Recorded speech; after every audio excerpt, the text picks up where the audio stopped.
কি ক'ব আচলতে আজি আমাৰ ইয়াত টোকনকাটা আঞ্চলিক বায়ুধামত আমাৰ বাৰ্ষিক উৎসৱ চলি আছে। যোৱাকালি পূৰ্ণিমা তিথি আছিলে, জেঠ মাহৰ পূৰ্ণিমা তিথিত যিহেতু এই উৎসৱটো পালন কৰা হয়, গতিকে আমি টোকনকাটা আঞ্চলিক বাৰ্ষিকধামে টোকনকাটা আঞ্চলিক ভিত্তিত প্ৰায় 27খন ৰাভা গাঁৱক লগাই ফালে ইয়াত বাৰ্ষিকধাম নিৰ্মাণ কৰা হৈছে। আৰু এই নিৰ্মাণৰ লগে লগে আমি প্ৰত্যেক বছৰে আমি ইয়াত বাৰ্ষিক উৎসৱ পালন কৰি আহিছোঁ।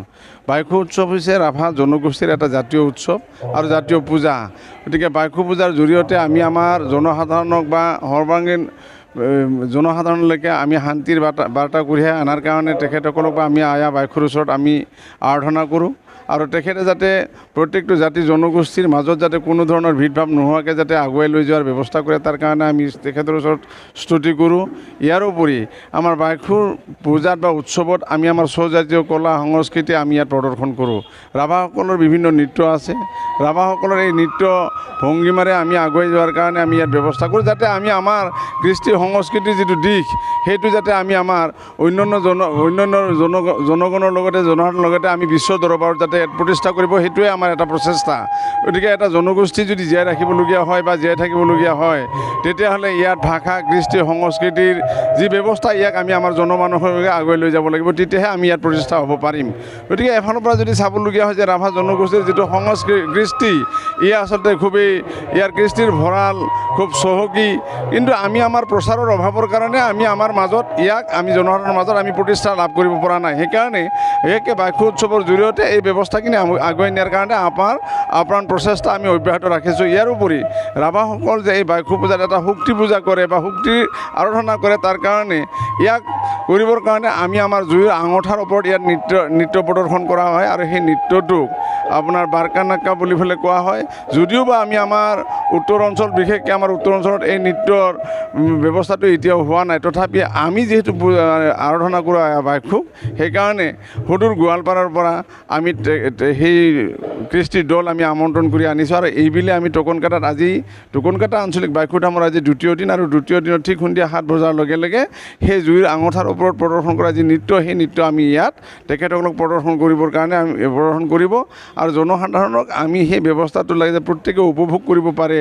আৰু আমাৰ যি তেখেতসকলৰ নৃত্যৰ জৰিয়তে যে আমি আমাৰ যি ব্যৱস্থাপনা সেইখিনি যে আমি আগুৱাই লৈ যোৱাৰ ব্যৱস্থা কৰিছোঁ, সেইখিনিক উপভোগ কৰিবৰ কাৰণে মই আজি এই টোকনকাটা বাৰ্ষিক উৎসৱ স্থলী অৰ্থাৎ টোকনকাটা আঞ্চলিক বাৰ্ষিকধামৰ পৰাই মই আহ্বান জনাইছোঁ। টোকনকাটা আঞ্চলিক বাৰ্ষিকধাম পৰিচালনা সমিতিৰ উদ্যোগত টোকনকাটা আৰু কলাইগাঁও ৰাইজৰ সহযোগত প্ৰথম বাৰ্ষিক বাৰ্ষিকধাম পূজা উদযাপনৰ 16-17 জেঠ 2000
ইয়াত আমি মুকলি বাক্য অনুষ্ঠান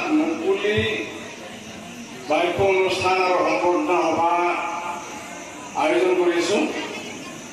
আচলতে আজি দিনৰ ভাগত গোটেইকেইজন অতিথি আমাৰ ইয়াত আহিব লগা আছিল যদিও তেখেতসকলে বিশেষ অসুবিধাৰ কাৰণে পলমকৈ আহৰণ কৰিবলৈ ইতিমধ্যে আমাক অৱগত কৰিছে আৰু সেইকাৰণে অলপ দেৰিকৈ আমি সভাখন অনুষ্ঠিত কৰিলোঁ আৰু দেৰি হোৱাৰ কাৰণে উদ্যোগটাৰ সফালে মই আপোনালোকৰ ওচৰত ক্ষমা বিচাৰিছোঁ। যাই নহওক এতিয়া মোৰ পান হ'ল যে বাক্য উৎসৱ আৰু সম্বৰ্ধনা অনুষ্ঠানটোৰ যি সভা এই সভাখন মুকলি কৰি দিব লাগে। অলৰেডি মুকলিভাৱে আহিছে।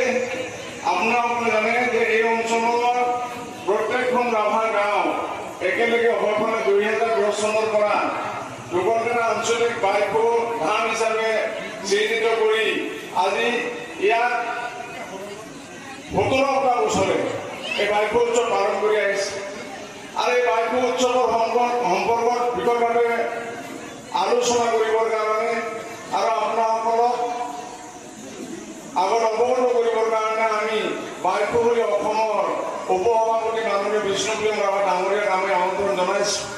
গতিকে ইয়াত আমি বাক্য বুলি ফালে ক'লে আমি আমাৰ ৰাভাসকলৰ আৰাধ্য দেৱতা এটা নহয়, আচলতে যে বিভিন্ন দেৱ দেৱীৰ এটা সমষ্টি আমি বাক্য উৎসৱত বা বাক্য মন্দিৰত বা বাক্য থানত তেখেতসকলক আমি ইয়াত স্থাপন কৰোঁ আৰু এই ৰাভাসকলৰ এতিয়ানো অতীতৰে পৰা এটা পৰম্পৰা আৰু ৰাভা জনগোষ্ঠীয়ে কোনোদিন মূৰ্তি পূজা কিন্তু নকৰে। ধনেশ্বৰ ৰাভা ডাঙৰীয়াক অনুৰোধ জনাইছোঁ। এয়া গোলাম জাতীয় বাজাৰ আৰু এটি মহৎটো প্ৰদান কৰিছোঁ উদযাপন সমিতিৰ তৰফৰ পৰা ধন্যবাদ জ্ঞাপন কৰিছোঁ।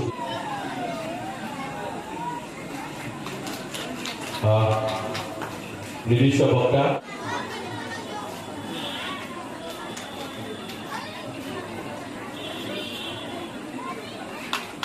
এটি মমেণ্টটো গোলাম জাতীয় বাজাৰ আৰু এটি মমেণ্টটোৰে আমি সম্বৰ্ধনা প্ৰদান কৰিছোঁ। তেখেতলৈ ধন্যবাদ জ্ঞাপন কৰিছোঁ। সন্মানীয় টংলা বিধানসভা সমষ্টিৰ বিধায়ক বিকল চন্দ্ৰ ডেকা ডাঙৰীয়াক আমাৰ মাজত উপস্থিত হৈছে। তেখেতক আমি আমাৰ সম্বৰ্ধনা প্ৰদান কৰিবলৈ লৈছোঁ। সম্বৰ্ধনা আগবঢ়োৱাৰ বাবে সন্মানীয় সম্পাদক অনুৰাগ ডাঙৰীয়াক অনুৰোধ জনাইছোঁ। এয়া আমি প্ৰথমে শ্ৰেণী পৰ্বৰ আগবাঢ়িছোঁ। সন্মানীয় বিকল চন্দ্ৰ ডেকানে আমাৰ অতি মৰমৰ অতি শ্ৰদ্ধা সন্মানীয় বিকল চন্দ্ৰ ডেকা ডাঙৰীয়াক টংলা বিধানসভা সমষ্টিৰ সন্মানীয় বিধায়ক আজিলৈকে মূৰ্তি পূজাত তেখেতসকল মানে সন্মত নহয়। সেইকাৰণে ইয়াত প্ৰকৃতিৰ লগত সংগতি ৰাখি প্ৰকৃতিক ইয়াত পূজা কৰা হয় আৰু সেইকাৰণে বাক্য ধামবিলাকত জেনেৰেলি তেনেকুৱা ধৰণৰ কোনো দেৱ দেৱীৰ মূৰ্তি দেখিবলৈ পোৱা নাযায়। মাননীয় বীৰেন ৰাভা ডাঙৰীয়াক দিবলৈ আমি অশেষ ধন্যবাদ জ্ঞাপন কৰিছোঁ। আৰু এইখিনিতে আমাৰ মাজত আমি সঁচাকৈ সৌভাগ্য আমাৰ টংলা বিধানসভাৰ সমষ্টিৰ সন্মানীয় বিধায়ক আমাৰ মাজত আছে বিকল ডেকা ছাৰ। ধৰ্মকৰ্মী ৰাইজকে পুনতে মই বাক্য উৎসৱৰ আন্তৰিক শুভেচ্ছা তথা অভিনন্দন জ্ঞাপন কৰিছোঁ। সকলোৱে অধীৰ আগ্ৰহেৰে বাট চাই আছে এই অনুষ্ঠানটি চাবলৈ। গতিকে এইটো সময়ত আপোনালোকৰ মনবোৰ মই বেছি ব্যস্ত ৰাখিব বিচৰা নাই। সকলোকে পুনৰবাৰ শুভেচ্ছা জ্ঞাপন কৰিছোঁ। লগতে আয়োজক সমিতিক ৰতন ৰাভাদেৱ প্ৰমুখ্য কৰি সকলোকে ইয়াত আমন্ত্ৰণ কৰি অনাৰ বাবে অশেষ ধন্যবাদ জ্ঞাপন কৰি মই মোৰ বক্তব্য সামৰণি মাৰিছোঁ।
Nari nari sari se, si bo se.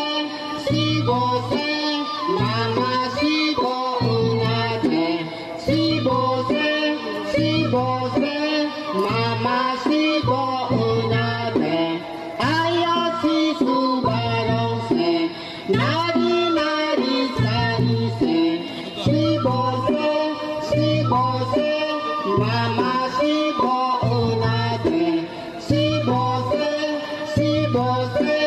mama si bo una de hayya hayya hey hayya hayya hey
আচলক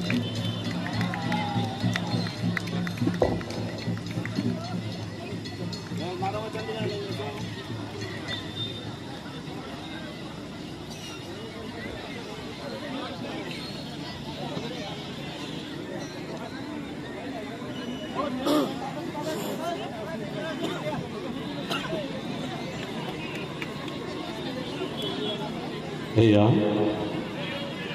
সদূৰ গোৱালপাৰাৰ ৰাভা আছামৰ পৰা আমন্ত্ৰণ জনোৱা পশ্চিম ডাইৰং বাইখু বাইব্ৰাথোপৰ বাৰনাকাই ভিত্তিত আমি এই টোকনকাটা বাইখু ধামতে আমি প্ৰত্যেক বছৰে পূৰ্ণিমাৰ তিথিৰ দিনাখনেই বাইখু উৎসৱটো উদযাপন কৰোঁ। গতিকে ইয়াত টোকনকাটা আঞ্চলিক বুলি পেলাই কোৱাৰ মূল কাৰণটো হৈছে কালাই গাঁৱৰ ২৭খন ৰাভা গাঁও ইয়াত জড়িত আছে আৰু প্ৰত্যেকখন গাঁৱৰ ৰাইজে আহি আমি উৎসৱটো পালন কৰোঁ কাৰণে টোকনকাটা আঞ্চলিক বাইখু ধাম হিচাপে ইয়াত চিহ্নিত কৰা হৈছে। বাইখুটো ৰাভাসকলৰ পৰম্পৰা উৎসৱ, য'ত কৃষিৰ লগত জড়িত আছে, কৃষ্টি সংস্কৃতিৰ ওপৰত জড়িত আছে, আমি আমাৰ আধ্যাত্মিক দিশটোৰ ওপৰত আমি আমাৰ জড়িত হৈ আছে, গোটেইখিনি মিলি পেলাই বাইখু উৎসৱটো কৰা যায়। গতিকে বাইখু উৎসৱ বুলি পেলাই ক'লে ৰাভাসকলৰ এক পবিত্ৰ শান্তি সমন্বয় ঐক্যৰ উৎসৱ বুলি পেলাই আমি ক'ব লাগিব। গতিকে আজিৰ পৰাই আমিবিলাকে গোটেইবিলাক শান্তি বিশ্ব শান্তিৰ কাৰণে আমি প্ৰাৰ্থনা জনাই, অঞ্চলৰ শান্তিৰ কাৰণে আমি প্ৰাৰ্থনা জনাই, প্ৰত্যেকটো পৰিয়ালৰ যাতে কোনো ধৰণৰ অভাৱ অভিযোগ অপায় অমংগল নঘটে তাৰ কাৰণে প্ৰাৰ্থনা জনাই আয়া বাইখুৰ পৰা আমি আশীৰ্বাদ বিচাৰি এই উৎসৱটো পালন কৰা হয়। আজি অন্তিম দিনৰ কাৰ্যসূচী কেনেধৰণৰ? আজি অন্তিম দিনৰ কাৰ্যসূচী আছিলে আমি আমাৰ ইয়াত সম্বৰ্ধনা অনুষ্ঠান আমি ইয়াত আয়োজন কৰিছিলোঁ আৰু বিশেষকৈ এই যে আমাৰ বাইখু উৎসৱৰ যি বাৰকা নাক্কাই জুইৰ আঙঠাৰ ওপৰত যি নৃত্য, সেই নৃত্যই আমাৰ এটি মানে প্ৰগ্ৰামটো আমি ৰাখিছিলোঁ। কিন্তু সামগ্ৰিকভাৱে আধ্যাত্মিক পূজা পাৰ্বণ আমি যোৱাকালি যিহেতু পূৰ্ণিমা আৰম্ভ হৈছিল, পূৰ্ণিমাৰ সময়খিনিতে পূজা পাৰ্বণ শেষ কৰি আজি এই বাৰকা নাক্কাই যিটো ডেন্স আমি ইয়াত আজি প্ৰদৰ্শন, এইটোৱে আছিলে আমাৰ বাইখু উৎসৱৰ আজিৰ দ্বিতীয় দিনৰ লাষ্ট কাৰ্যসূচী।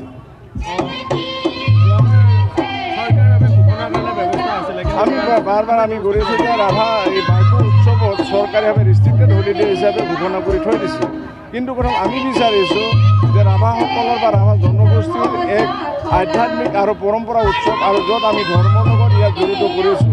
গতিকে এই আধ্যাত্মিকতাৰ সময়খিনিত পৰিয়ালৰ প্ৰত্যেকটো সদস্যৰ লগত একেলগে আহি আয়া বাইখুৰ ওচৰত যিহেতু আমি এটা আশীৰ্বাদ বিচাৰিব বিচাৰোঁ, গতিকে তেনে সংক্ৰান্তত গোটেই পৰিয়ালটোক যাতে একেলগে আয়া বাইখুৰ ওচৰত আশীৰ্বাদ লোৱাৰ ব্যৱস্থাৰে অসম চৰকাৰে ইয়াত যেন এটা চৰকাৰী বন্ধ হিচাপে ঘোষণা কৰি দিয়ে।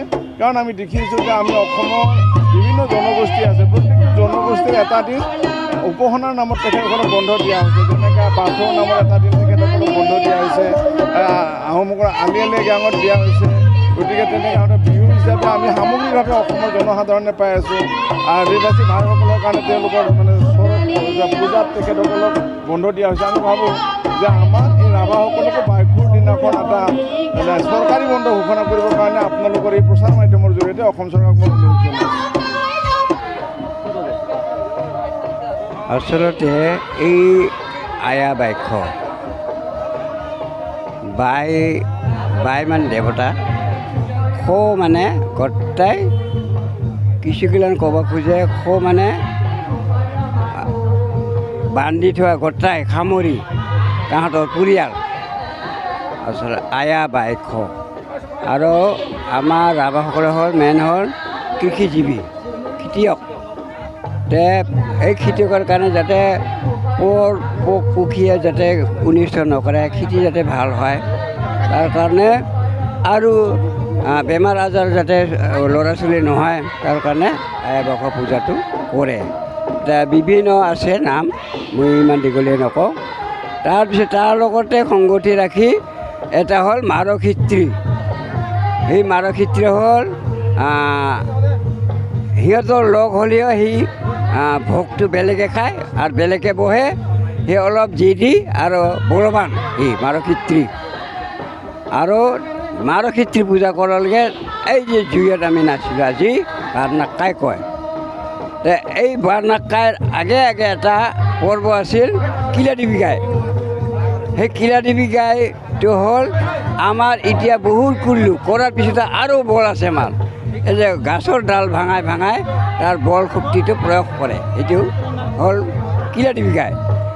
তাৰ পিছৰ পৰ্ব হ'ল এই যে জুইত নাচিব লগা হ'ল বহুদিন 7 ৰাতি 7 দিন 6 মাহ এনেকুৱা বাহিৰত থাকিল পুৰুষবিলাকে তেতিয়া বাহিৰত কিবা কৰি থাকিল ভাল না বেয়া বিশ্বাস কৰা নাছিল পৰিবাৰ তাৰ নিজৰ নিজৰ পৰিবাৰ এতিয়া প্ৰমাণিত হোৱাৰ কাৰণে সঁচা না মিছা আছে সেই প্ৰমাণিত হোৱাৰ কাৰণে ইয়াত জুইত নাচি প্ৰমাণটো চাইছিল আৰু সেই প্ৰমাণটো একোৱে হোৱা নাই কোনো ক্ষয় ক্ষতি হোৱা নাই তেতিয়া প্ৰমাণ পাইছিল স্বাস্থ্যই আছে সিহঁতে স্বাস্থ্য কৰি আহিছে কাম যিকোনো তো এইখিনিয়ে জুইত নাচাৰ পৰ্বটো এইখিনিয়ে